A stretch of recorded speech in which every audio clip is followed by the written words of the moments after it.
The most terrifying experience I've ever had happened in the late 2000s. I was driving a semi-truck team with a partner. We loaded our goods and evaluated them for weight distribution. I decided to take my first shift behind the wheel. The trip took us through heavy rain, starting near Pittsburgh, Pennsylvania, and heading toward Nashville, Tennessee. We eventually stopped at a rest stop to log our hours and switch drivers.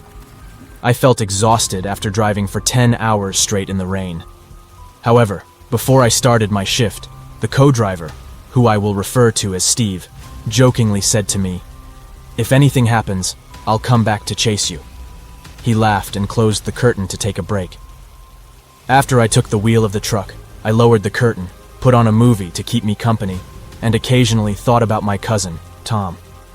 I often wondered how I would react if we encountered an accident or a risky situation on the road. My decision was clear: get as low as possible and pray. As I watched the movie, exhaustion crept into my mind, and I started to fall asleep. About 45 minutes later, I was suddenly awakened by Steve shouting insistently, "Wait!"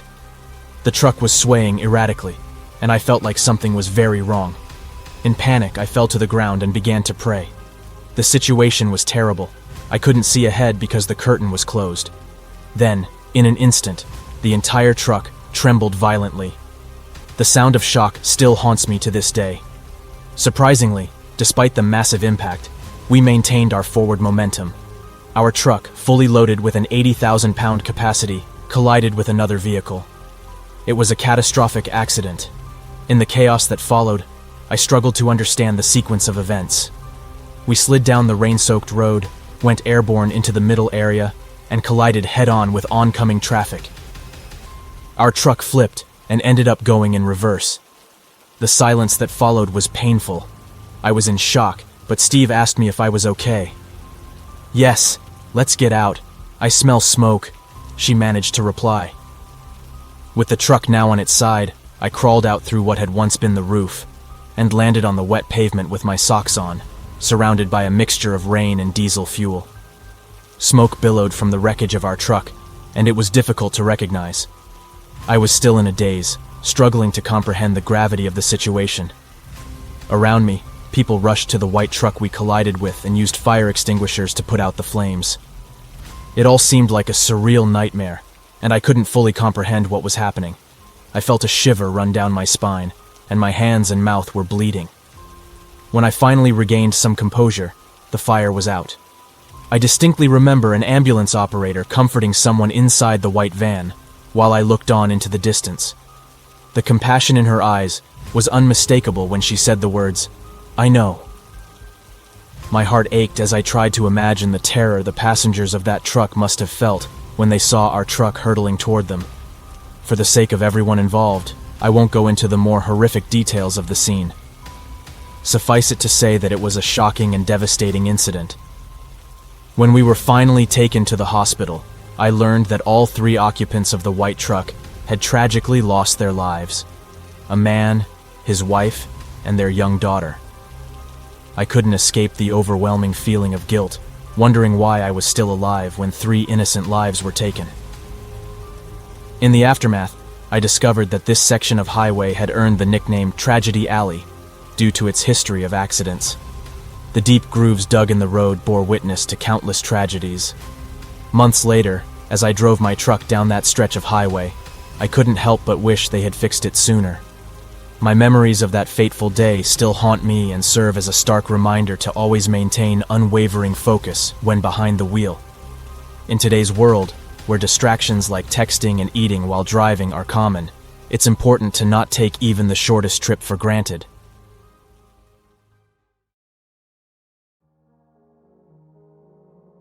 I've been a long-haul truck driver for 10 years, and I'm used to the solitude of the open road. However, there was one time when my boss insisted on bringing in a new partner to help with unloading at the end of the trip. I wasn't happy about it, but it wasn't really up for discussion.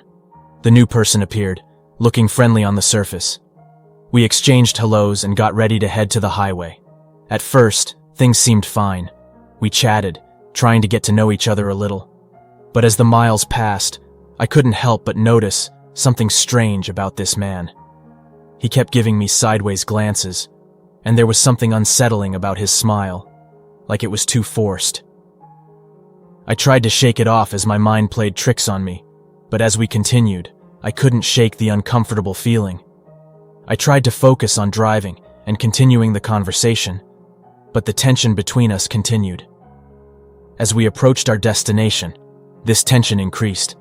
The man started asking strange questions about my personal life, as if he was snooping for information. I tried to steer the conversation away, but it was getting difficult to pretend everything was okay. When we finally reached the drop-off point, I was relieved that the ride was almost over. But things took a dark turn. The man became very agitated and demanded to know why we were unloading here. I explained it was standard procedure, but he didn't buy it. He accused me of hiding something, and his tone became threatening. I felt completely helpless at this point. We were in the middle of nowhere, and he was acting irrationally. I started to fear for my safety.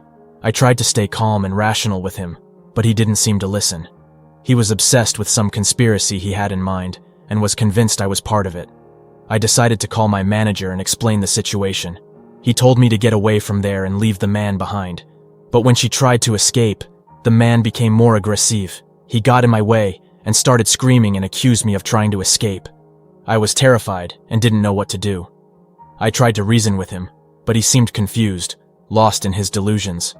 Finally, I broke free from his grip and ran back to my truck. I jumped up and sped away as fast as I could, still screaming and waving his arms in the rearview mirror. I would drive my truck for hours without stopping, making sure to leave a good distance between us. I called the local authorities and reported the incident, but I'm not sure if they caught the man or not. That experience was an absolute nightmare and made me very careful about who I let in my truck. You never know who might be hiding dark secrets or harboring danger. I've been driving the truck for hours on end with nothing but the radio and the hum of the engine to keep me company. My eyes were getting heavy and my stomach was growling, so I decided to pull off the highway and take a break at the next service area.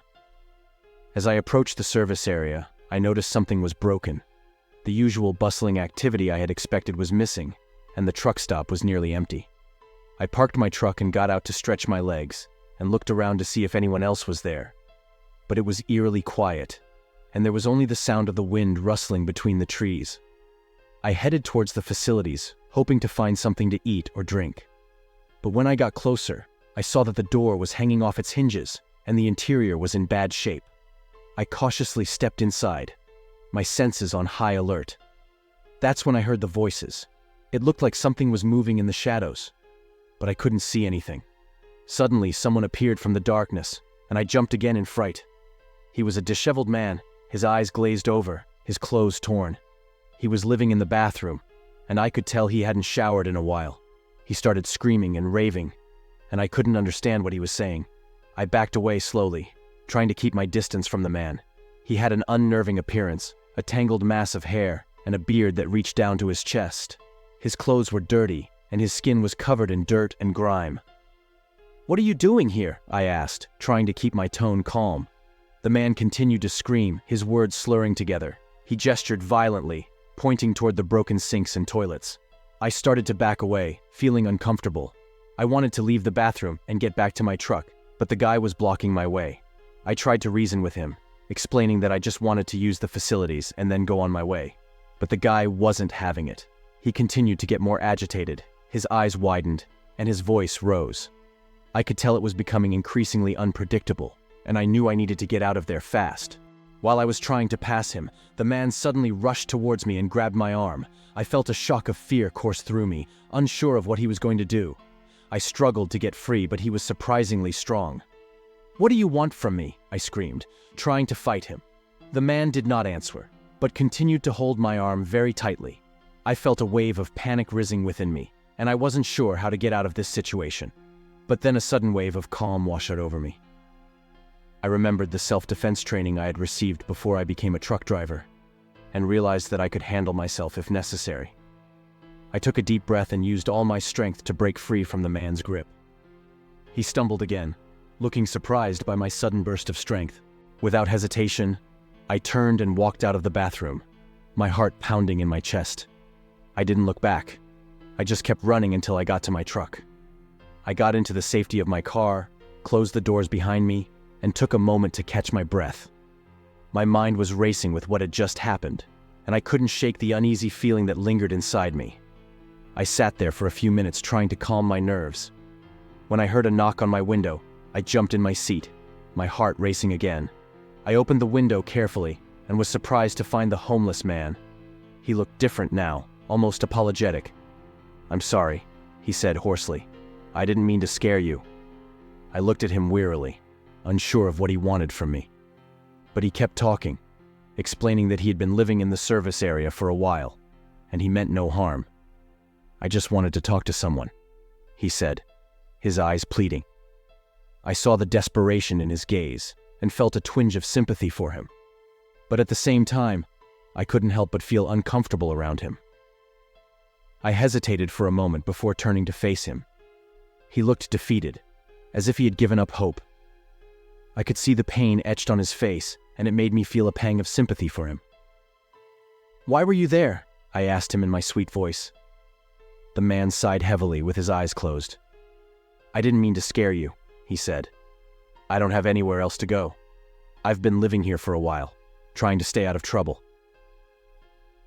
I listened to him, trying to understand his situation. He explained that he lost his job, his family disowned him, and he no longer had a place to turn. He lived on the streets, searching for food and shelter wherever he could find it. I felt sad for him, realizing that he was a victim of circumstances beyond his control. But at the same time, I knew I couldn't let my guard down. Maybe he didn't mean to hurt me, but it was still weird. I told him, "I'm sorry, but I can't stay here. I have to get back on the road." The man nodded, looking at his feet. "I understand," he said quietly. "I'm sorry for the problem."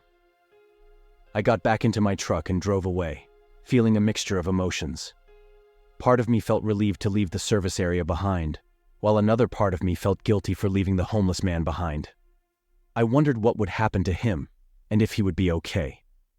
As I continued down the highway, I couldn't shake the feeling that something was wrong. The encounter with the homeless man left me on edge, and I found myself constantly checking my truck's rearview mirror, afraid he was following me. But eventually, the fear faded, replaced by a sense of determination. I knew I had to trust my instincts and be wary of unexpected dangers.